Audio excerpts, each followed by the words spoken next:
Amado Senhor, como te agradecemos por nos reunir mais uma vez. Senhor, de maneira tão maravilhosa aqui estamos. Teus redimidos, os que amam e aqueles que te buscam. Senhor, neste momento nos lembramos da grande salvação que nos deste. Senhor, pedimos que tu te lembres da consagração gloriosa que oferecemos a ti.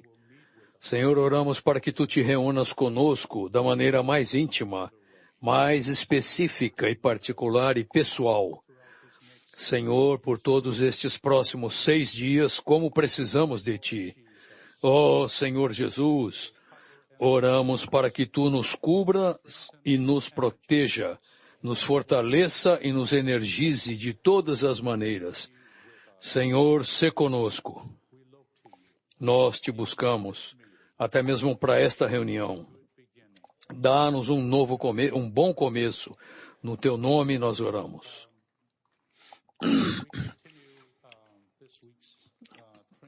Continuamos o treinamento esta semana nesse mesmo tema de experimentar, desfrutar e expressar Cristo em diversos livros da palavra. Desta vez chegamos ao livro de Apocalipse. Eu me lembro que nos primeiros dias, antes até mesmo do estudo vida do livro de Apocalipse, isso aconteceu em Los Angeles, quando o irmão Lee falou sobre Apocalipse, e ele disse algo que hoje talvez não seja tão especial para nós, mas naqueles dias, em termos do meu entendimento da palavra, foi algo totalmente revolucionário. E o que eu quero dizer é o seguinte: ele disse que o livro de Apocalipse, ao contrário do que pensam a maioria dos cristãos, não é um livro só a respeito de profecias, a respeito das coisas futuras, de sinais, milagres e coisas peculiares, temas peculiares interessantes que prevêem. Ele disse, na verdade, o livro de Apocalipse é um livro a respeito de Cristo. E isso é deixado muito claro logo no comecinho por João, o escritor, a respeito desse livro, onde ele disse o quê? Ele diz,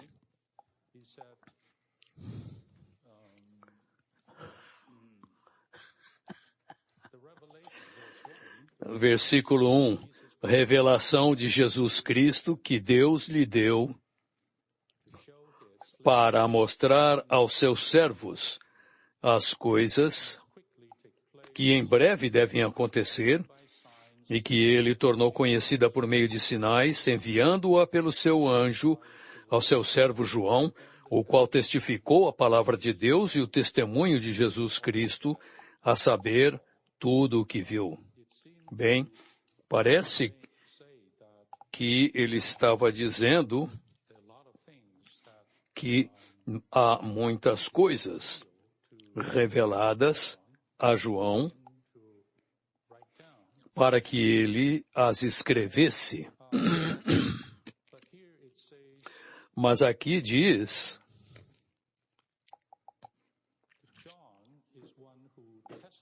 que João é aquele que testificou a palavra de Deus e o testemunho de Jesus Cristo.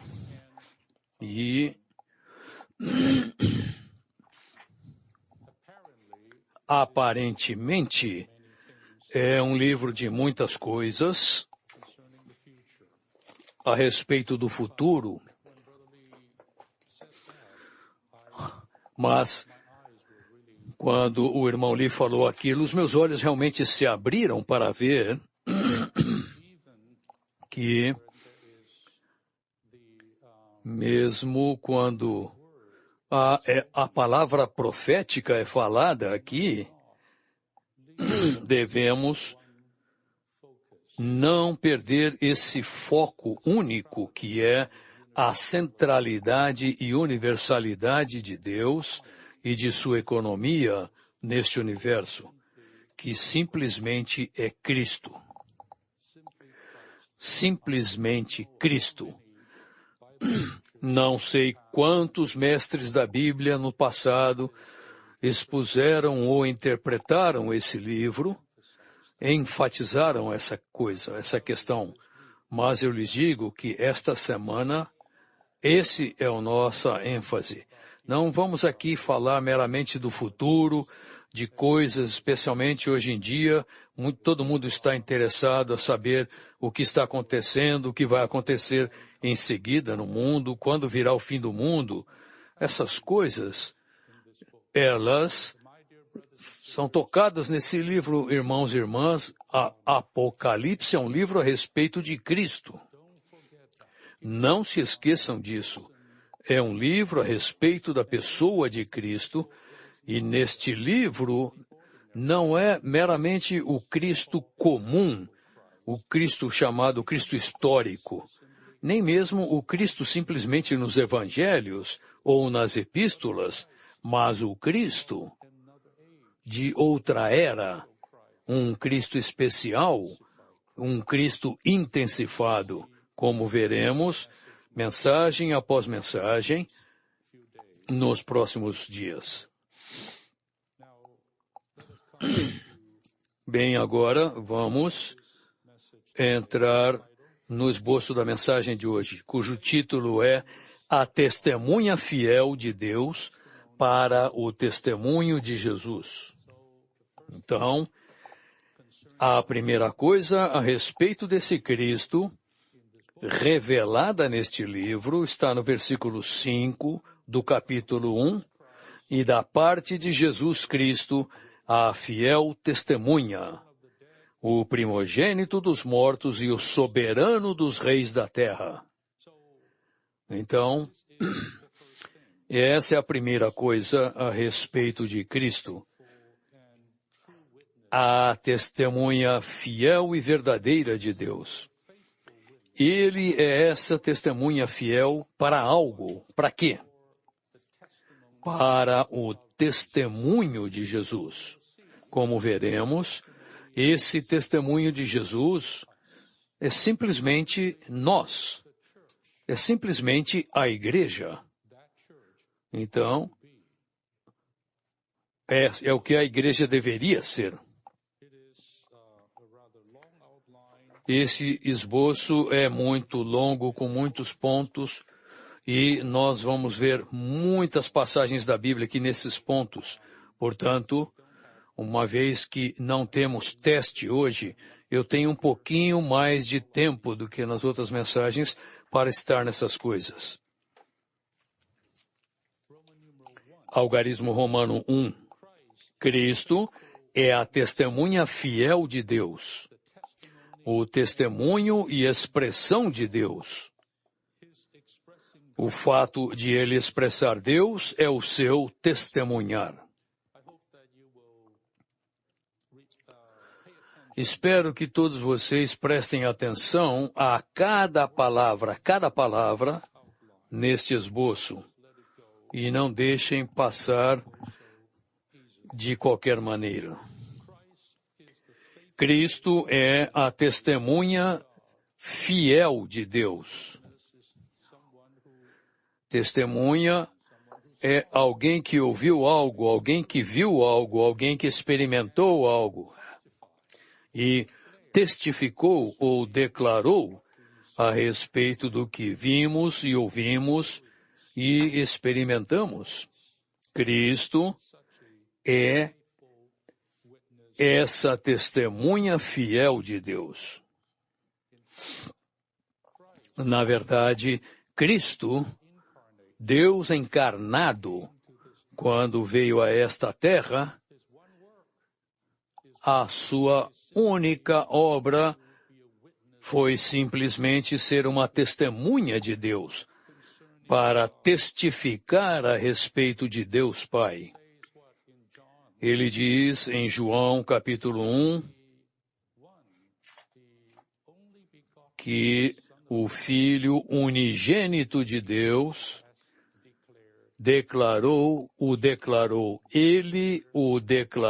ele declarou Deus. Então, esse foi o único propósito de Cristo ao vir a esta terra. É claro, ele cumpriu a redenção, morreu na cruz, fez muitas coisas, mas ele veio para ser a testemunha de Deus. Testemunha fiel de Deus. Tudo que ele fez, tudo que ele disse, tudo com relação a ele era testificar a respeito de Deus. Como tal, esse Cristo é o próprio testemunho de Deus. No Antigo Testamento, você tem o testemunho de Deus, que é a lei de Deus, certo? O testemunho de Deus. Mas o que é a lei de Deus? A lei de Deus, na verdade, não é um monte de faça e não faça. A lei de Deus é simplesmente uma fotografia de Deus, uma expressão de Deus, de maneira que quando você vê a lei, você vê Deus expresso. E esse testemunho de Deus é simplesmente um tipo do nosso Cristo, que é a lei viva de Deus, o testemunho vivo de Deus, a fotografia viva de Deus. Eu diria que não é uma fotografia morta, uma fotografia parada, mas é uma fotografia que se move. É o testemunho vivo de Deus. E outra palavra para testemunho é expressão. Cristo é a expressão de Deus. E isso não é apenas porque ele disse certas palavras, ele fez determinado tipo de obra, mas é simplesmente porque ele próprio era a corporificação de Deus. Ele corporificava Deus, ele era Deus na forma humana, ele era Deus tornado visível, ele fora o resplendor da glória de Deus, para resplandecer Deus, irradiar Deus, declarar Deus, testificar de Deus entre os homens. E foi isso que ele fez. Portanto, leia os seus evangelhos. Quando você lê os evangelhos, tudo que esse homem fez, tudo que ele disse, testifica a respeito de Deus. Ele expressar Deus é o seu testemunho, o seu viver Deus, o seu falar a palavra de Deus, ele fazer a vontade única de Deus, ele buscar a glória de Deus, ele ser um com Deus, era a sua declaração e testemunho de Deus. Não é à toa que ele pôde dizer, quem me vê, vê o Pai. Você não precisa falar mais. Você vê Jesus, você vê o Pai. É assim que é uma testemunha, certo? Ele testifica de Deus com tudo que ele era e tudo que ele fez e tudo que ele disse. O coração de Deus, os atributos de Deus, as virtudes de Deus, tudo que Deus era ou que Deus é, ele expressou plenamente. Letra A diz, Cristo é a testemunha de Deus, o testemunho e a expressão de Deus. A igreja, o que é a igreja? A igreja é o testemunho e expressão de Cristo, certo? Tá claro, certo? É muito simples isso. Cristo é a testemunha, o testemunho e a expressão de Deus, eu já descrevi isso. E a igreja o que é? Simplesmente falando, a igreja é o testemunho e expressão de Cristo, significando que, assim como Cristo testificou de Deus e o expressou, hoje, o que é a igreja? A igreja é esse organismo, essa coisa, essa entidade que testifica e expressa Cristo. Isso é a igreja. Essa é uma definição elevada da igreja. A igreja não é um tipo de organização humana, não é um grupo religioso. Definitivamente a igreja não é um tipo de denominação. A igreja é o testemunho e expressão de Cristo. Vocês veem o que é a igreja? Isso é a igreja. Assim como Cristo expressou Deus Pai, nós hoje estamos na terra como igreja expressando Cristo, o Filho. Quando as pessoas nos veem, eles veem Cristo. Temos de dizer às pessoas, assim como o Senhor fez, quem me vê a mim, vê o Pai. Paulo disse isso, pois para mim o viver é Cristo. Paulo era uma verdadeira testemunha de Jesus. Paulo era uma verdadeira expressão desse Cristo e coletivamente, corporativamente hoje, irmãos e irmãs, estamos aqui como a igreja para ser o testemunho de Jesus. Essa testemunha desse Cristo. Vocês ousam dizer isso? Quem vê a mim, vê Cristo. Quem me vê, vê Cristo. Paulo disse isso, sabe? É isso que Deus quer. Quando alguém vem para o nosso meio, temos aqui 4.300 e tantos santos. Quando eles vêm, eles devem dizer, eu vejo Jesus, eu vejo Cristo. Mas esse não é o Cristo individual, é o Cristo reproduzido. Esse é o Cristo coletivo. Portanto, temos aqui que, assim como a igreja é a reprodução do testemunho e expressão de Deus em Cristo. Por nós crermos nele, termos sido batizados nele e estarmos em união orgânica com esse Cristo, hoje podemos dizer que somos sua corporificação, em certo sentido. A igreja é Cristo corporificado, assim como Cristo era Deus corporificado em um homem Deus. Hoje, nós somos esse homem Deus coletivo que corporifica Cristo. Letra B. Apocalipse nos apresenta o Cristo revelado e a igreja que testifica. O Cristo revelado e a igreja que testifica.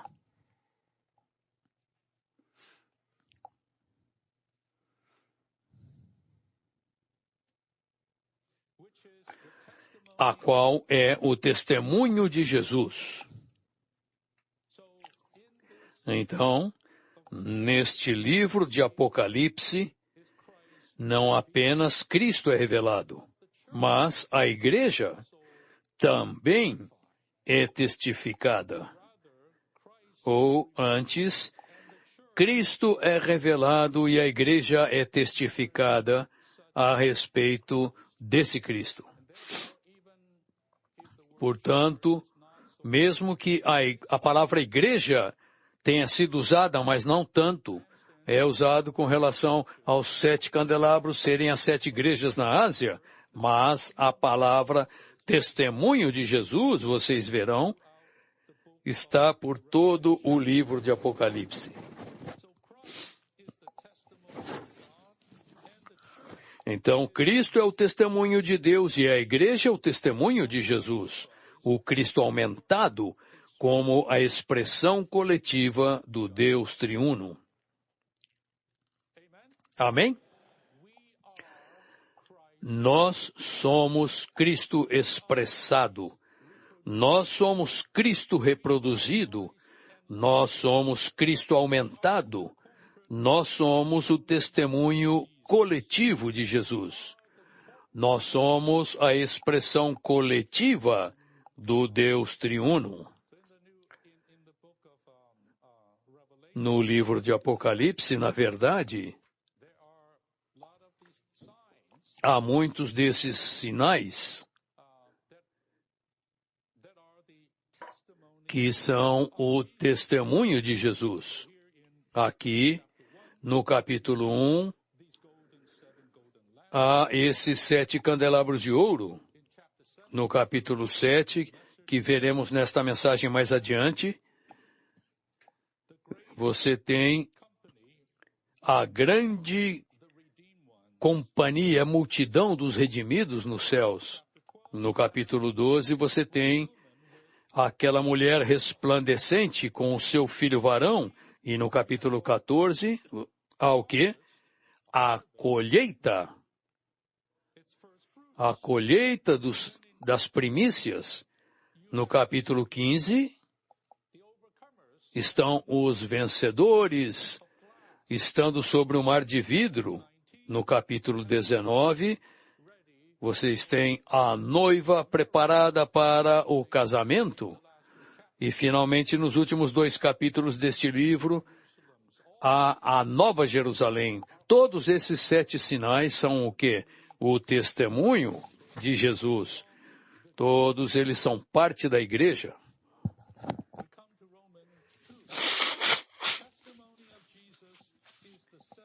Chegamos ao algarismo romano 2. O testemunho de Jesus são os 7 candelabros de ouro. Então, o primeiro sinal do testemunho de Jesus, na verdade, são os 7 candelabros de ouro. De ouro em natureza. O ouro refere-se ao que é divino, portanto, a natureza de ouro simplesmente significa a natureza divina.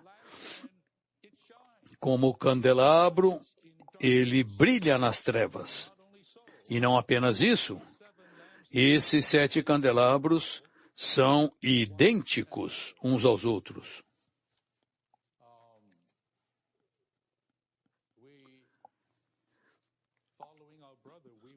Seguindo o nosso irmão, diríamos que na humanidade caída, no ser humano caído, na vida natural, todos queremos ser únicos, certo? Diferentes.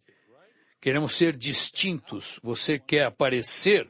Você quer ser diferente de todos? Bem, eu lhes digo que, com relação aos 7 candelabros de ouro, não é nada disso. Os 7 candelabros são exatamente iguais.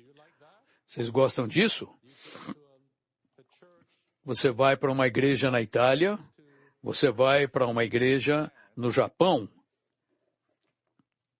você vai para uma igreja nas Filipinas, você vai para uma igreja no Brasil.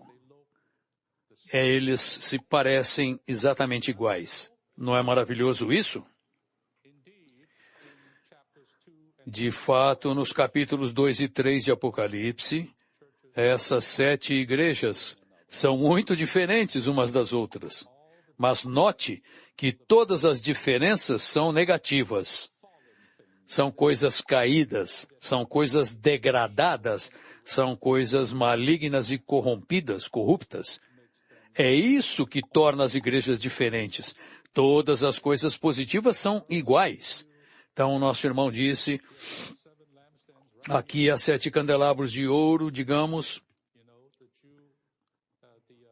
os judeus. A palavra judaica para candelabro é menorá, e eu gosto disso porque o meu nome se parece com menorá, é minoro. Então, 7 candelabros estão aqui. E se você virar de costas e nós mudarmos esses candelabros, você virar novamente e olhar, qual é qual? Você não conseguirá dizer quem é quem, a não ser que você escreva um nome neles. Mas essas igrejas em Apocalipse não são assim. Devemos nos gloriar na igualdade, ok? devemos nos gloriar na unidade e não nas diferenças. Quanto mais formos idênticos uns aos outros, melhor. Na verdade, não somos idênticos uns aos outros, mas somos todos idênticos a Cristo. E há um único Cristo. Portanto, somos todos iguais. Letra A. O candelabro de ouro simboliza o Deus triuno. O Pai, como a substância, está corporificado no Filho. O Filho, como a corporificação, é expresso no Espírito.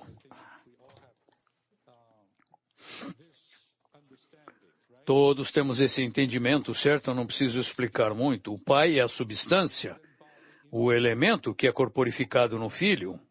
E esse Filho, como a corporificação de Deus, é expressado por meio do Espírito. Então vocês têm todo o Deus triuno simbolizado, representado por um candelabro de ouro. E você tem então o quê? O material ou a substância, o elemento do ouro, a natureza divina. E você tem a forma. A forma não é meramente uma luva de ouro ou um pó de ouro aqui, mas é um ouro que tem uma forma, ele foi conformado. Não é uma pelota de ouro, mas... E por fim você tem as 7 lâmpadas nesse candelabro, que são o quê? A função delas é brilhar, resplandecer num lugar escuro. E esse brilhar das lâmpadas é simplesmente o Espírito. Como é mencionado no livro de Apocalipse, as 7 lâmpadas de fogo são os 7 Espíritos. Portanto, o Espírito é plenamente tornado real e expressado como as igrejas, e as igrejas são o testemunho de Jesus. O Espírito é não apenas tornado real ou expressado pelas igrejas, mas é tornado real e expressado como as igrejas. Esse candelabro é simplesmente o Deus triuno, com o seu elemento, sua forma e sua expressão. Isso é a igreja. A igreja é simplesmente o Deus triuno corporificado e expressado na humanidade. E hoje somos essas igrejas. Precisamos nos apaixonar de novo pelas igrejas locais. Sim, há a Igreja Universal, o único corpo de Cristo, isso é importante, mas aqui você tem 7 igrejas. E todas as igrejas na Terra, sejam grandes ou pequenas, não importa. Todas as igrejas devem ser e são o testemunho de Jesus. Letra B. A fim de experimentarmos os candelabros de ouro como testemunho de Jesus, a expressão coletiva de Jesus, devemos ser enchidos com o Espírito de Jesus, invocando o nome do Senhor Jesus continuamente, para levar as marcas de Jesus, como irmãos e companheiros na tribulação, no reino e na perseverança em Jesus. Quero enfatizar aqui 3 questões, 3 coisas a respeito da nossa experiência desses candelabros de ouro, ou a maneira como seremos esses candelabros de ouro que estão por toda a terra. Estão na terra, não nos céus. Estão na Ásia, por toda a terra, como o testemunho de Jesus, como aquela expressão coletiva de Jesus. Para isso, número 1, precisamos ser enchidos com o Espírito de Jesus. Em Atos 16, Paulo, ele ia para determinada região e diz que o Espírito de Jesus não permitiu. Muito particular, muito específico. O Espírito de Jesus não permitiu. Então, amados santos, para sermos o testemunho de Jesus, precisamos ser enchidos com esse Espírito desse Jesus, o homem Deus. E não apenas ser enchidos por esse Espírito ou com o Espírito, mas precisamos ser aqueles que obedecem o Espírito, que seguem o Espírito. Os filhos de Deus são aqueles que são guiados pelo Espírito. Devemos ser aqueles que são guiados pelo Espírito de Jesus em nossa vida e em nosso serviço e em nossa obra. Alguns de vocês aqui estão se formando. O que vocês farão agora, em seguida? Certamente vocês precisam ter comunhão, etc., orar, mas eu diria que enchei-vos no Espírito, com o Espírito de Jesus, e obedecei e sede guiados pelo Espírito. Vocês têm de aprender isso, todos nós temos de fazer isso. Número dois, temos de invocar o nome de Jesus. Que tal isso?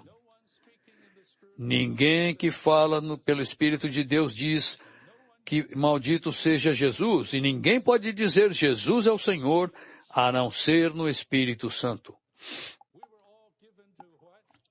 A todos nós foi dado beber do Espírito, invocando Jesus. Irmãos e irmãs, invocar o Senhor não é uma prática engraçada. Invocar o Senhor é a prática cristã mais grandiosa de todas. Senhor Jesus! Oh, Jesus!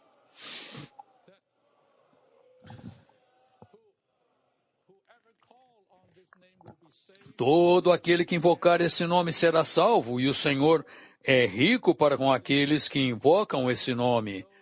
Devemos ser aqueles que têm uma marca, que têm um sinal, assim como os primeiros crentes. Peguem-nos, prendam-nos. Quem são eles? São os invocadores de Jesus, aqueles que invocam o nome do Senhor. Ainda precisamos fazer mais disso, certo? Jesus, Senhor Jesus, Senhor Jesus. Sim. Não apenas quando você está numa masmorra, quando você está deprimido, está derrubado, e aí você então invoca. Eu lhes digo o tempo todo, seja o que você esteja fazendo, lavando louça, recolhendo lixo, cuidando de bebê, lavando fralda, trocando fralda, ó Senhor Jesus. Dessa maneira somos enchidos com o Espírito de Jesus, invocando o nome dele. A terceira coisa, eu diria, é que tudo isso nos fortalece, nos empodera para levarmos as marcas de Jesus. Paulo usou essa expressão em Gálatas 6,17, onde ele disse: ninguém me incomode, pois eu carrego no meu corpo, trago no meu corpo as marcas de Jesus. As marcas de Jesus. Que são essas marcas de Jesus? Essas marcas incluem os sofrimentos de Jesus, as aflições de Jesus. Então temos o versículo em 2 Coríntios 4, onde Paulo disse: levando sempre no corpo as marcas de Jesus, para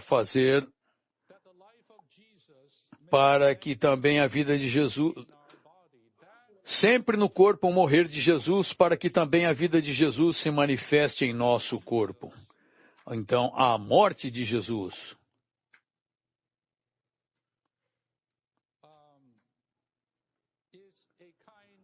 é um tipo de sofrimento que Paulo levava, carregava. É o mesmo tipo de sofrimento que Cristo teve. Perseguição.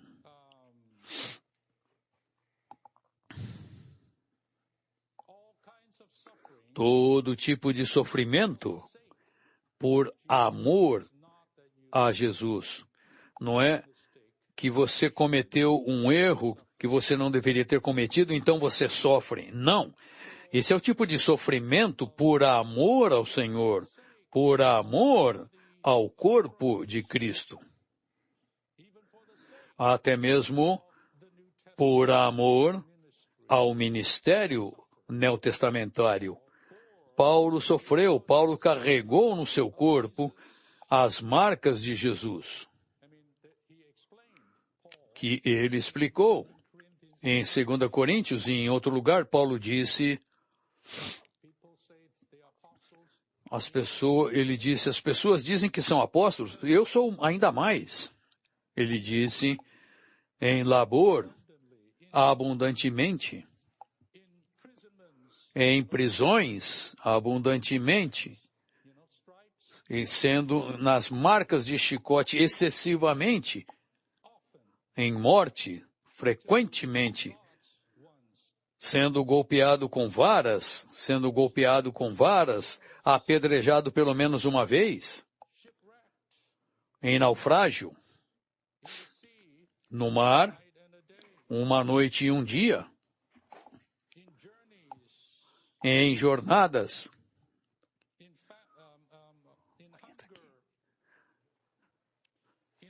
em fome, em labores, na sede, em vigílias, no frio, em nudez, em todas essas coisas que Paulo carregou, todas elas são marcas de Jesus. O Senhor Jesus sofreu na terra e a nosso favor, e até mesmo a favor de quem? Da igreja. Hoje, para sermos o testemunho desse Jesus, temos de carregar também essas marcas. Portanto, João disse, eu sou vosso irmão e coparticipante na tribulação, no reino e na perseverança em Jesus. Assim que estamos no mundo, essa é a nossa porção. Por toda parte você pode ver o espírito do anticristo se levantando contra Deus, contra Cristo.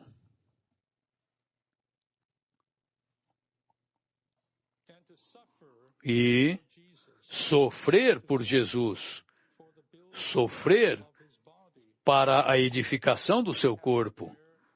Temos de levar as marcas de Jesus em determinados lugares, onde não há tanta liberdade exterior. Muitos dos nossos amados irmãos e irmãs estão sofrendo muito.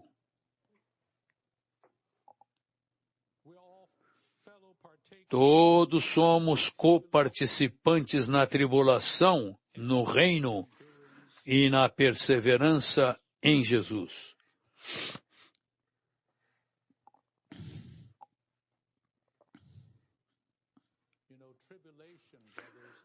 Tribulação, irmãos e irmãs, funciona.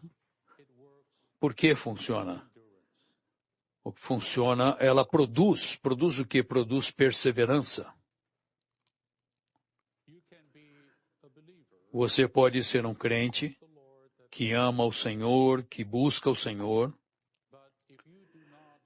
mas se você não tiver passado por determinadas tribulações ordenadas por Deus, não teremos a virtude da perseverança.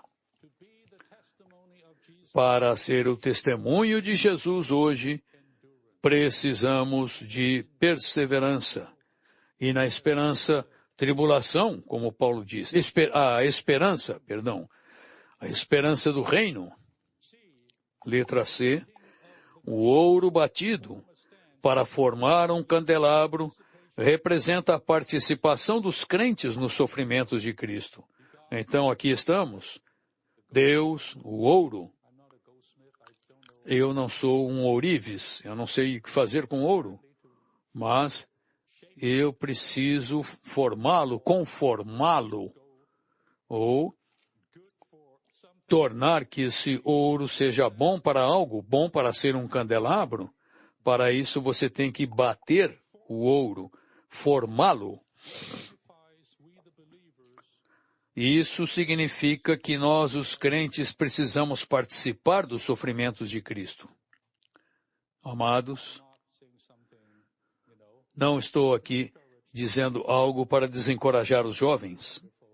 Eles são maravilhosos, amáveis, mas quero dizer-lhes uma coisa. Certamente vocês têm ouro, mas esse ouro ainda não está bem formado. E há uma única maneira desse ouro verdadeiro que já temos ser formado e conformado, que é através dos sofrimentos. Não ore por sofrimento, não é isso que eu estou falando. Os sofrimentos virão de qualquer maneira, e quando o sofrimento vier a nós, não estejamos surpresos, não vamos reclamar, não vamos dizer, oh, ai de mim. Nós diremos, obrigado. Obrigado, Senhor, por essa obra de batimento, para que eu seja batido por outros, para me tornar parte do candelabro. Em outro lugar no ministério, o irmão Lee se referiu a essa questão de bater, não apenas ao sofrimento, mas a sermos batidos juntos, implicando edificação, implicando entremesclar, implicando o estar unidos, certo?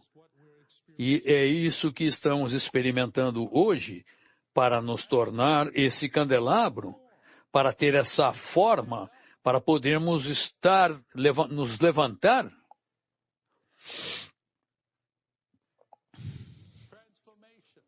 Transformação, portanto, exige a obra de Deus no ambiente. É Ele se dispensar para nós, para acrescentar-se como a substância e o elemento em nós, de maneira que participemos da sua natureza divina, é claro. E Pedro disse isso em muitas palavras aos judeus crentes, mas no escrito de Pedro, ao escrever aquelas epístolas, ele principalmente está fortalecendo-os na condição de sofrimento. E esse sofrimento refina o ouro.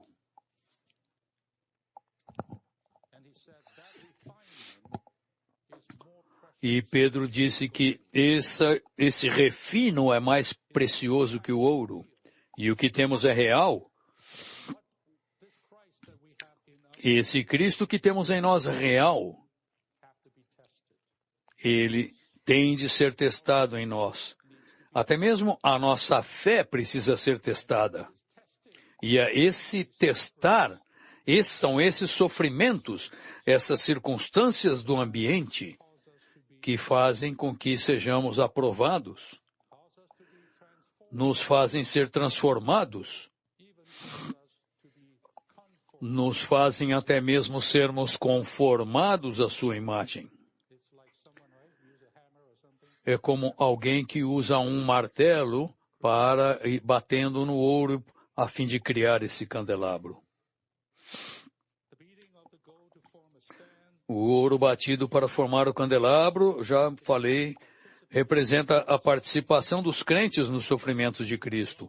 Tudo o que acontece em nosso ambiente é para a produção do candelabro batido. Sublinhe a palavra tudo. Tudo que acontece a nós. É claro, não queremos dizer que não nos referimos aqui às coisas que o diabo joga a nós. Tudo que Deus permite em sua soberania e até mesmo em sua misericórdia em nosso ambiente pessoal é para a produção do candelabro batido. Esse candelabro toma uma forma sendo batido. Então, vamos nos abrir ao Senhor com relação a isso. Não vamos rejeitar a mão de Deus, a obra transformadora de Deus. Número 1, se nos concentrarmos em conhecer Deus, você tem essa mente? Amém? Eu quero conhecer Deus. Realmente conhecer Deus. Submetendo-nos ao trabalhar interior do Espírito e ao ambiente exterior, todas as circunstâncias se tornarão uma oportunidade para o conhecermos. A coisa mais triste, irmãos, é o quê? É um cristão passar por situações, coisas, até mesmo a mão do Senhor sobre ele ou ela, e depois de tudo, essas pessoas continuam as mesmas, continuam iguais. Então, eles não tiveram tempo de invocar mais o Senhor, de orar desesperadamente. Mas essas coisas depois voltam iguais ao que era antes, não há mudança. É possível, amados santos, isso é altamente possível que aconteça. Precisamos entender e apreciar cada circunstância. É uma oportunidade para o conhecermos. Treinandos, eu vou voltar a vocês novamente. Vocês querem conhecer Cristo, certo? Vocês querem conhecer Deus, certo? Então, preparem-se. Deus ouviu a oração de vocês e Deus vai respondê-la da maneira dele, fielmente.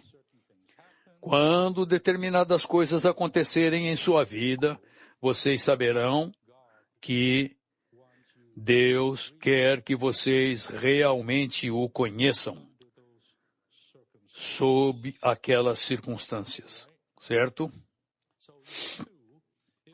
Então, 2, se alguém não conhece Deus durante a sua vida, ele desperdiçou toda a sua vida. Essa é uma palavra muito boa. Se há um dia que passa sem conhecermos o Senhor um pouco mais, eu chamo esse dia de um dia desperdiçado. Verdadeiramente um dia desperdiçado. Você pode até ter feito algo bom, mas se você não conheceu mais de Deus, será um dia desperdiçado. Que o Senhor nos faça dispostos a aceitar os seus tratamentos em nossas circunstâncias, a fim de que o conheçamos mais. Por quê? Por que você casou com tal pessoa? Por quê? Você disse que queria conhecer mais a Deus? Então Deus diz, ok, aqui está. Para que você o conheça mais. Sim. Até mesmo os filhos. Mais tipos de situações para que eu o conheça. 3. O cerne da questão é se alguém encontra ou não o Senhor como a grande luz no meio das suas dificuldades e provações. O sofrimento pode fazer-nos entender o que de outra maneira não poderíamos entender.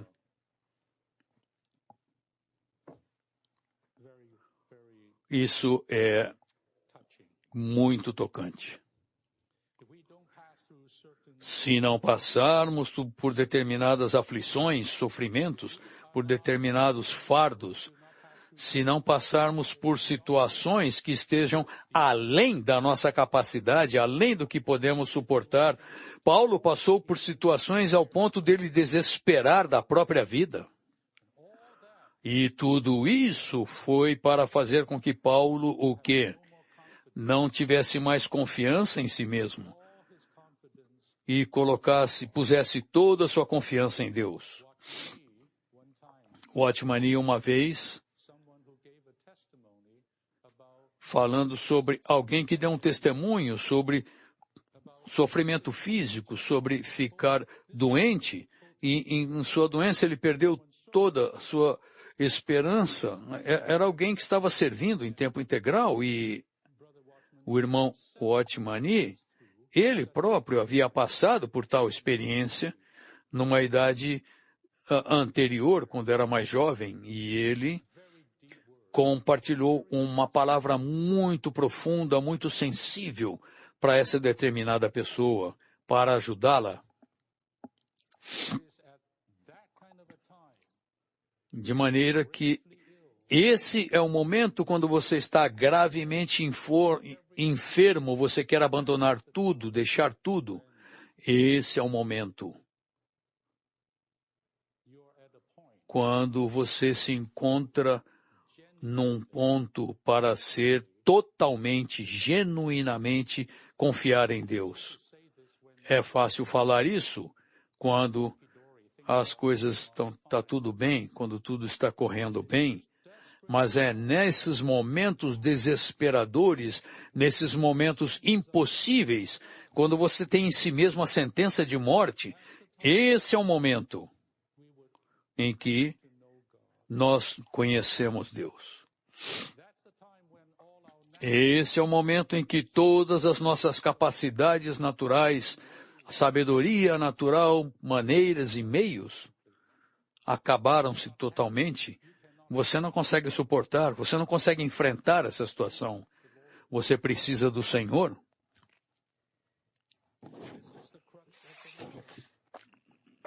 Esse é o cerne da questão. Letra D. O resplandecer dos candelabros de ouro é para que as pessoas vejam a visão do Cristo glorioso como Filho do Homem, andando em seu meio. Ao conhecer o Senhor no meio das igrejas, como aquele que está vivo pelos séculos dos séculos, podemos estar seguros da sua presença em nosso espírito o tempo todo. Ele vive sempre para interceder por nós e comparece agora por nós perante a face de Deus e nunca nos deixará nem nos desamparará. O brilhar desses candelabros de ouro, da maneira em que estamos descrevendo como o testemunho de Jesus, é para que o mundo, as pessoas ao nosso redor, vejam, tenham a visão desse Cristo glorioso, desse Filho do Homem, que, na verdade, está andando no nosso meio. Haverá uma mensagem mais adiante só sobre esse Filho do Homem. Eu não vou entrar nessa questão agora, mas estamos aqui como testemunho de Jesus para testificar e declarar, para autenticar, para dar evidência, para provar esse Cristo, que esse Cristo é real, que Ele está no nosso meio, que Ele é vivo e viverá para todo sempre. Esse Filho do Homem que está no nosso meio está sendo testificado em nós e através de nós, no meio das igrejas. Então, isso é brilhar, isso é resplandecer, isso é nos tornar as luminárias nesta era. Essa é a função das igrejas locais. Cada igreja local, mesmo que vocês tenham apenas 15 ou 30 santos, vocês devem estar brilhando. Vocês devem estar testificando esse Filho do Homem.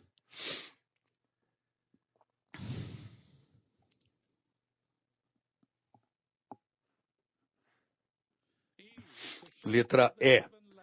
O resplandecer das 7 lâmpadas dos candelabros de ouro, o Senhor Jesus andar no seu meio com 7 olhos de chama como chama de fogo, seus pés como bronze reluzente e o brilhar do seu rosto como sol, indicam que precisamos mais e mais do resplandecer do Senhor diariamente em nossa vida diária e vida da igreja, para termos mais e mais do seu apacentar, salvar, restaurar, reavivar e deificar. Esse Filho do Homem é de quem testificamos. E esse Filho do Homem que anda no nosso meio, no meio das igrejas locais, os candelabros de ouro, também está lidando conosco. As igrejas, enquanto ele caminha, ele tem muitas características, esse Filho do Homem. A propósito, esse é um Filho do Homem diferente daquele dos Evangelhos. Nos Evangelhos, ele era amável, o Cordeiro de Deus, amável, sendo levado em silêncio à matança.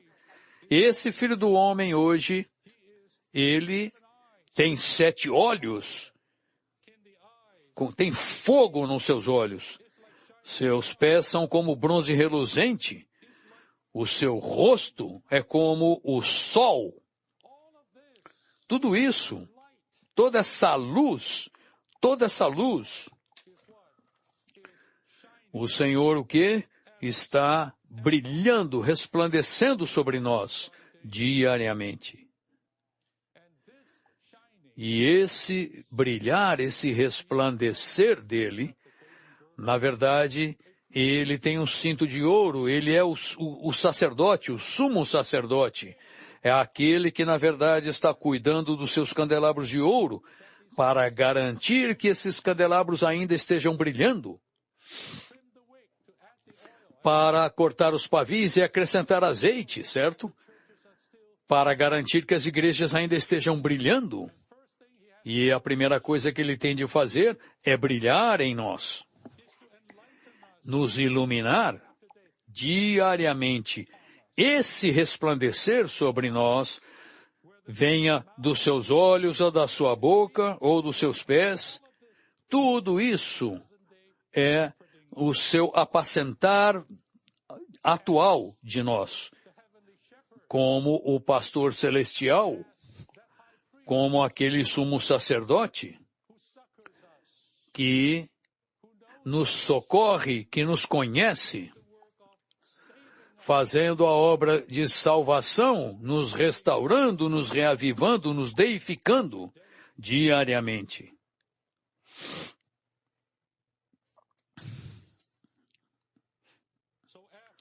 Letra F. Temos alguns pontos aqui sobre esse resplandecer do Senhor sobre nós. É por isso que eu pedi o hino 426, que é algo difícil de cantar, mas tem muita experiência sobre aquele que buscou a luz do Senhor, que estava aberto ao brilhar de Cristo. Vamos ver, isso aqui tem muita experiência. Minha segunda pergunta nas questões de estudo. Há 5 maneiras de ser iluminado. Então, ser iluminado reside na misericórdia de Deus. Sempre que Deus vem e nos concede a sua misericórdia, a luz do seu semblante é nossa luz. Sua manifestação é nossa visão e a sua presença é o nosso ganho. Isso aqui é uma palavra muito boa. Amados irmãos e irmãs, vocês querem luz? Nós amamos a luz que vem do Senhor, a luz de Deus que é luz. A primeira coisa a compreender é que essa luz reside na sua misericórdia, na misericórdia de Deus. Ele disse em Romanos: terei misericórdia de quem eu tiver misericórdia. Em outras palavras, eu não terei misericórdia de quem eu não tiver misericórdia. É muito interessante, sempre que a misericórdia de Deus é mencionada, a soberania está sempre emparelhada com ela. Isso significa que você não consegue fazer com que isso aconteça. Você não consegue controlar a situação. Você não pode pedir por isso. É totalmente uma questão de misericórdia. Quando a luz chega a um crente, isso é misericórdia vindo a esse crente. Vocês precisam entender isso. Eu ouvi sobre esse pensamento pela primeira vez quando eu era muito jovem. E desde então, eu busquei misericórdia. E sei que por buscar a misericórdia do Senhor, a maneira dele nos dar misericórdia é resplandecer, é me iluminar. Misericórdia não é meramente o Senhor falar, ok, tá bom, eu vou deixar com que você consiga passar por essa situação. Não, isso não é misericórdia. Misericórdia é luz. Misericórdia é Deus como luz vindo a nós.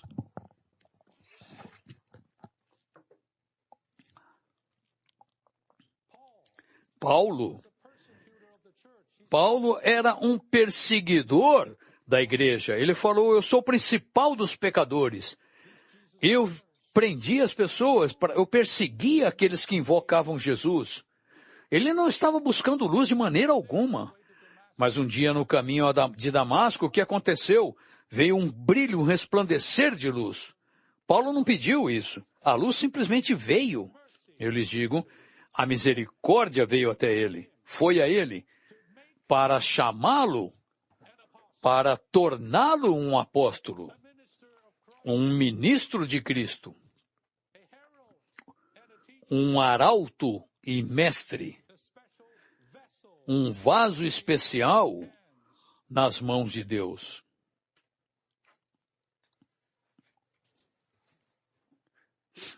Amados santos, precisamos orar pela misericórdia de Deus dessa maneira.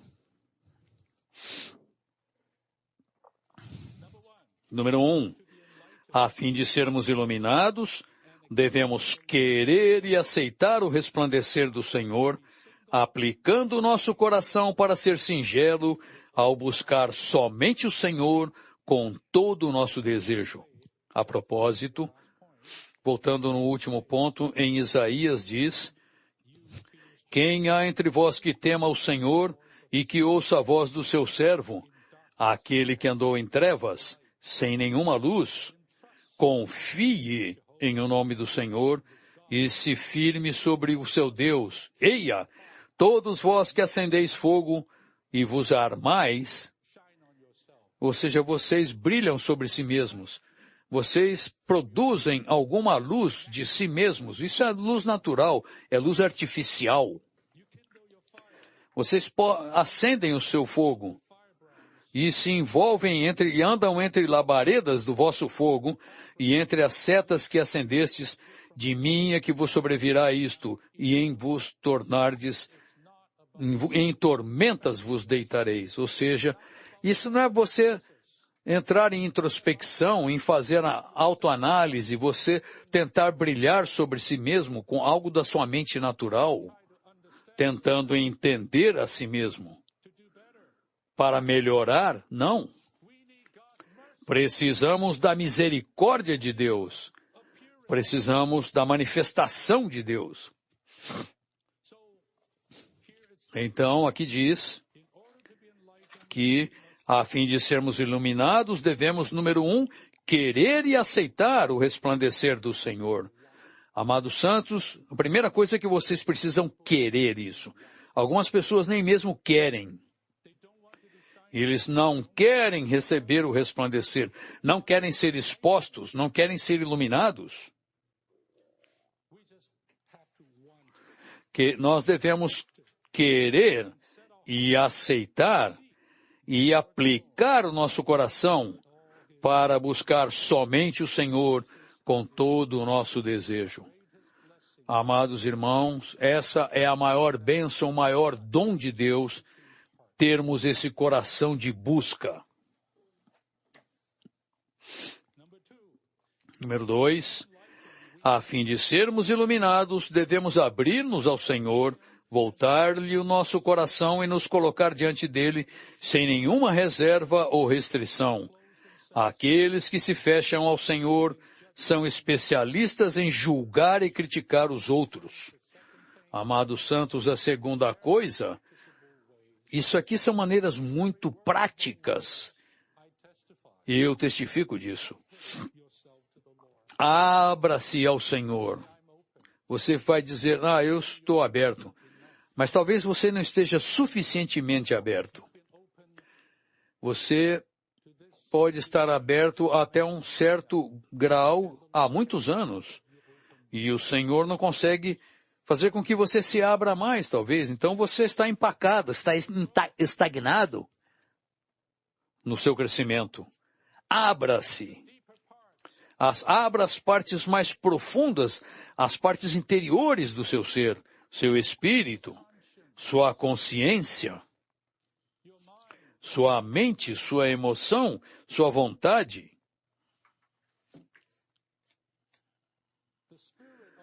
O espírito do homem é a lâmpada do Senhor, a qual perscruta a parte mais interior do nosso ser. O resplandecer do Senhor é o Senhor conferindo suas partes interiores. Ele é o único que pode olhar, ver as nossas partes interiores e conhecê-las. Nós mesmos não conhecemos porque frequentemente estamos auto-enganados.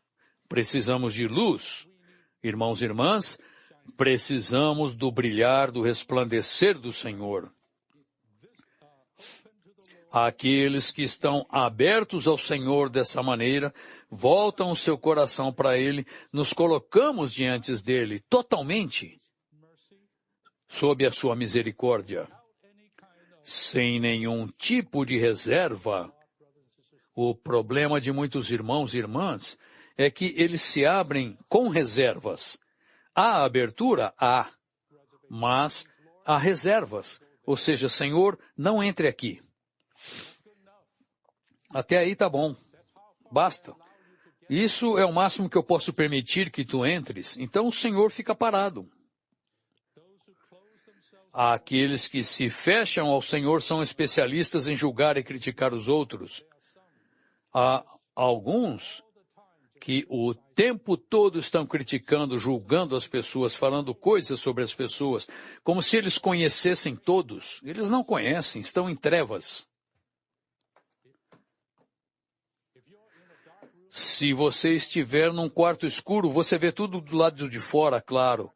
Mas se você estiver num quarto claro, é difícil ver do lado de fora. Quando você está em trevas, você vê os probleminhas de todas as pessoas. Mas quando você recebe luz, tudo que você consegue ver é a si mesmo. Somente aqueles que têm a iluminação do Senhor não julgam e criticam os outros. 3. A fim de sermos iluminados, devemos pôr um fim a nós mesmos.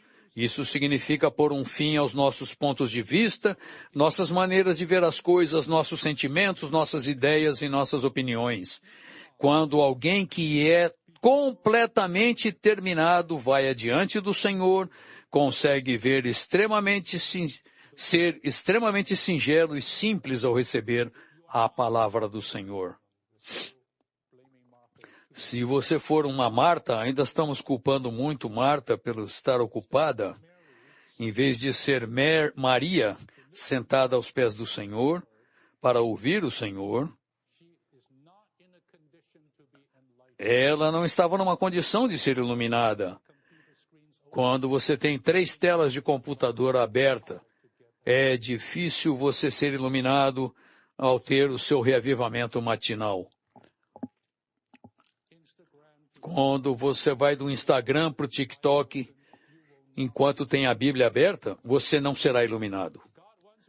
Deus quer a sua atenção plena. Se você realmente for sério com aquele que brilha, se você realmente estiver esperando por ele. Irmãos e irmãs, não podemos brincar, não há jogo, não é uma brincadeira aqui. 4.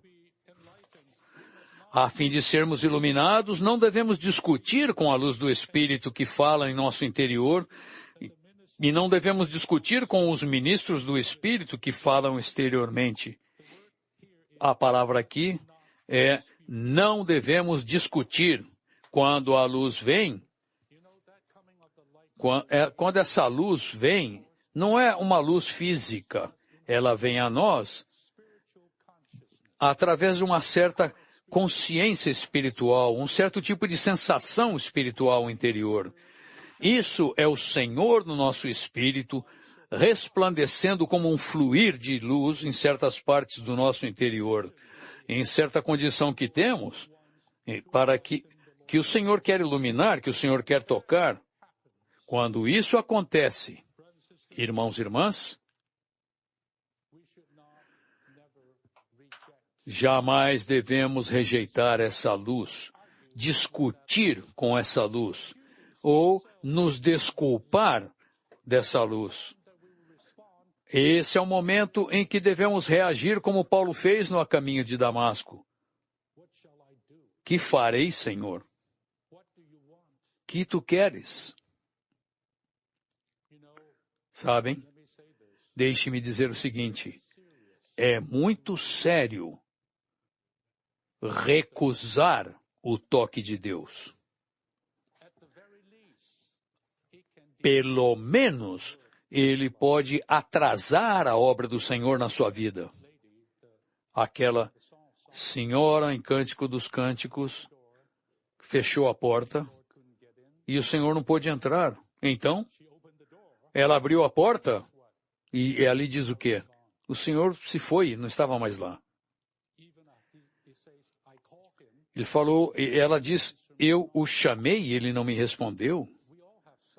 Todos temos alguma experiência dessa maneira, onde, de alguma maneira, nós rejeitamos o Senhor, mesmo que por pouco. E o Senhor veio nos tocar falando, então, nos arrependemos, nos abrimos novamente ao Senhor, mas parece que o Senhor não está mais lá.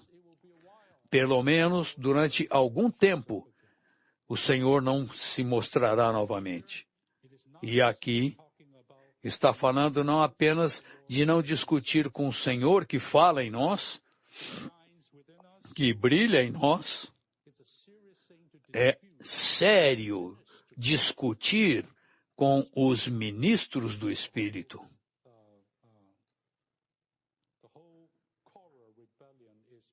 A rebelião de Corá nas referências aqui, são pessoas que rejeitaram a autoridade representativa de Deus, nesse caso, Moisés.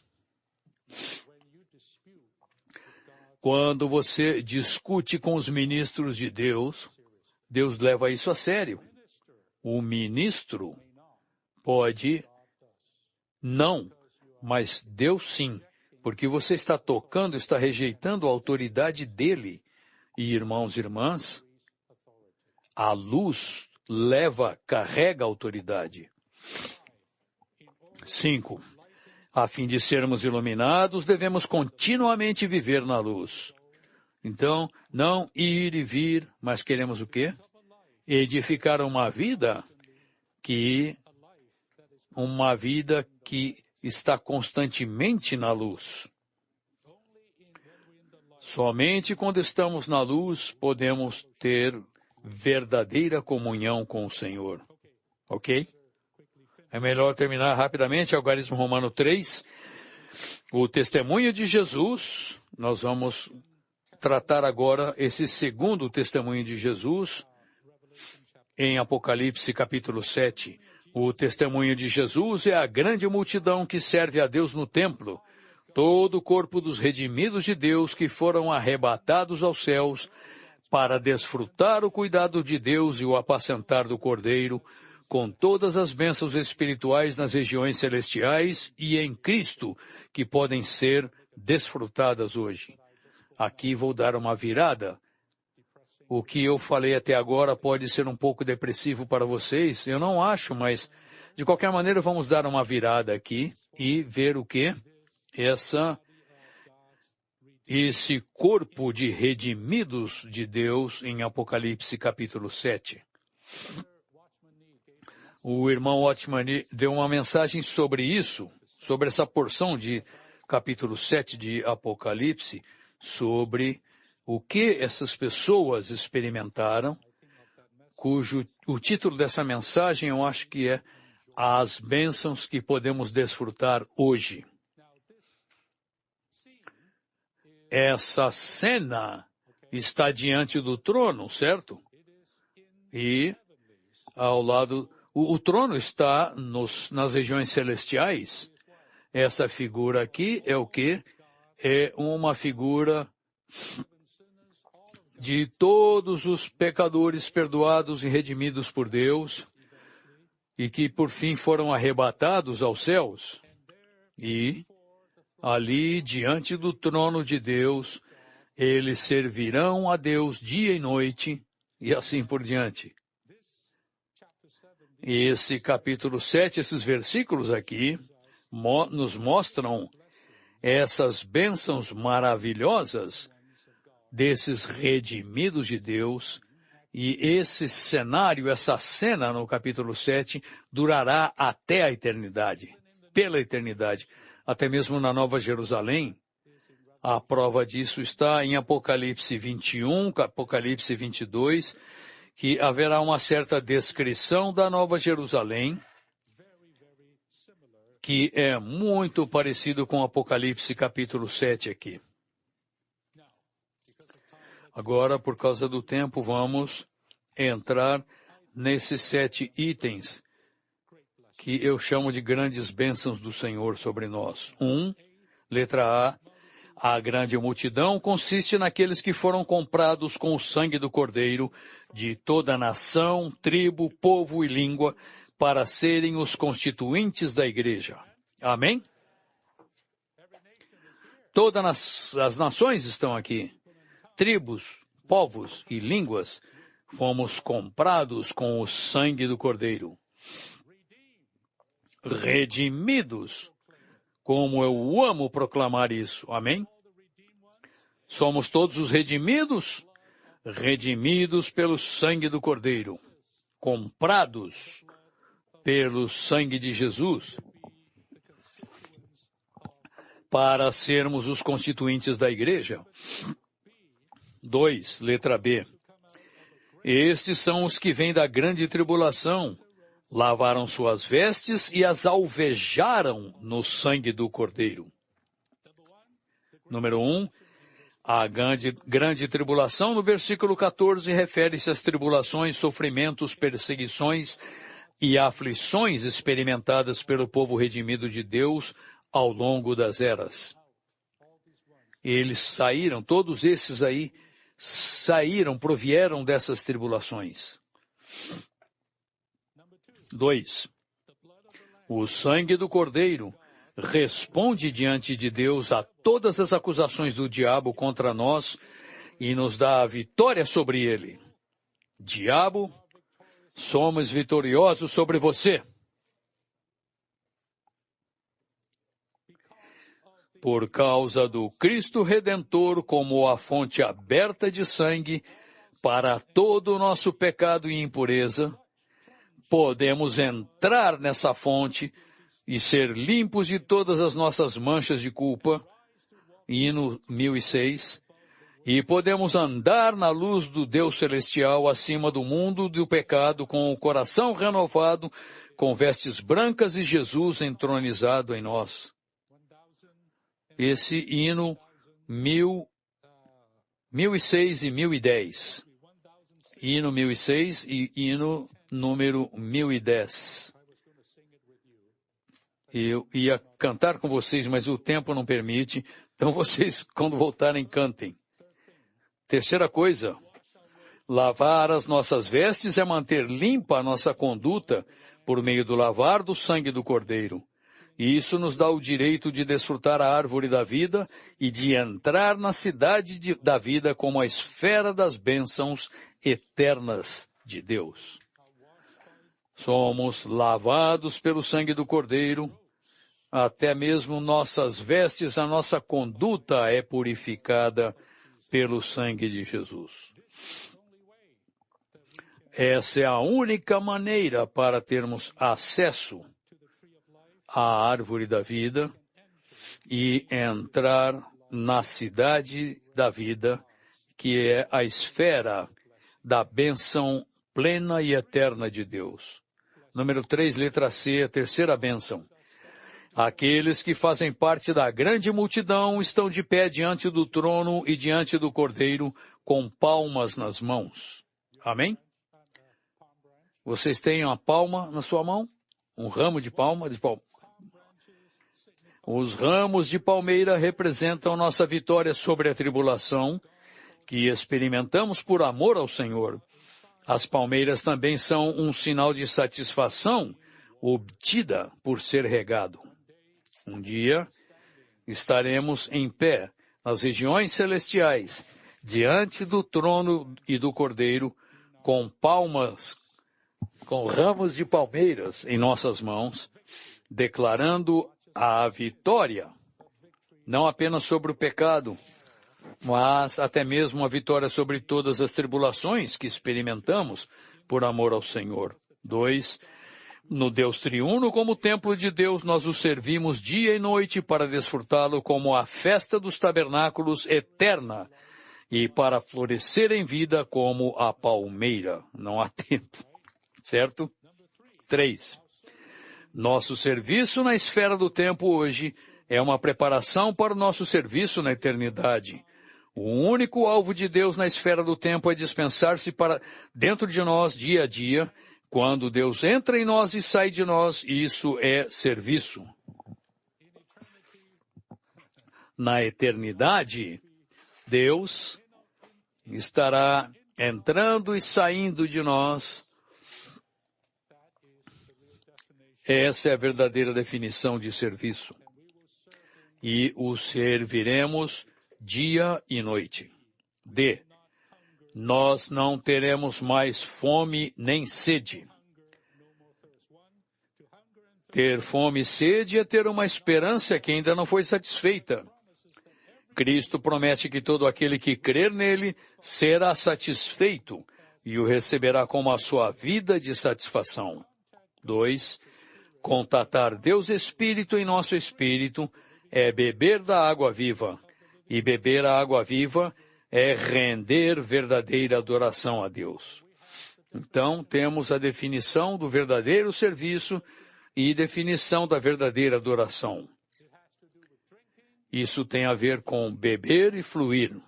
5. O sol forte e o calor escaldante não nos afligirão. 1. O Deus Cordeiro, sentado no trono, estenderá o tabernáculo sobre nós, cobrindo-nos consigo mesmo, como um grande guarda-chuva. 2. Há um só tipo de vida que está debaixo do cobrir de Deus, uma vida que é oculta em Deus.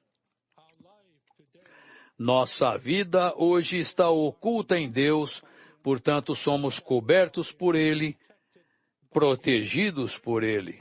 3. Cristo como Jeová e também como homem, é o Rei que está suprindo, cuidando e cobrindo o povo de Deus. Ele é o Rei para governar e um homem que é como um esconderijo contra o vento e um refúgio contra a tempestade, como torrentes de água em lugares secos e com a sombra de grande rocha em terra sedenta. Que cobertura nós temos! F, número 6. O Cordeiro que está no meio do trono nos apacentará e nos guiará às fontes de água da vida. Na eternidade, o Senhor ainda será o nosso pastor. O Senhor é o nosso pastor. O Senhor é o meu pastor, nada me faltará. Ele nos apacentará, nos guiará para as fontes. Tudo que tem a ver com fontes tem a ver com Deus. 1. Apacentar inclui alimentar. Sob o apacentamento de Cristo, nada me faltará. 2. Jamais podemos aperfeiçoar-nos e precisamos de um pastor para nos alimentar o tempo todo. Ele alimenta os cordeiros com a sua experiência como o Cordeiro de Deus, que está no trono de Deus, na casa de Deus e para ela. Que bênção! Amém? Finalmente, número 7, letra G. Ele enxugará toda a lágrima dos nossos olhos. O que quer que signifique essas lágrimas, insatisfação, dor, sofrimento, todas elas serão enxugadas. As lágrimas são inevitáveis nesta era, mas as nossas lágrimas são postas na garrafa de Deus. Que tal isso? Deus deve ter um monte de garrafinhas e são registradas no seu livro. Registradas no seu livro. Mesmo quando o Senhor estava na terra, ele chorou muito. Jesus chorou. Jesus chorou. Chorou de maneira forte com lágrimas no Getsemane. O próprio Senhor, e o mesmo acontece conosco. 2, porque o Cordeiro nos supre com águas da vida para nossa satisfação, a água das lágrimas é enxugada. Não há mais lágrimas, apenas vida. E finalmente 3, graças a Deus, os dias de tristeza e as coisas de tristeza não durarão. Amém? Não durarão. O mundo está passando e somos bem-aventurados por beber do Deus triuno que flui, até nos tornarmos a totalidade da vida eterna, a Nova Jerusalém. Aleluia! Ouçam, isso são não apenas as bênçãos eternas para o futuro, mas são bênçãos que podemos desfrutar hoje. Sabe o que o Otmani disse no final dessa nota? Ele disse, hoje podemos desfrutar até 75% do que desfrutaremos na eternidade. Oh, eu disse, obrigado, Senhor. Obrigado, Senhor. Obrigado, Senhor. Vamos desfrutar todas essas bênçãos eternas hoje, para nos tornar o testemunho de Jesus.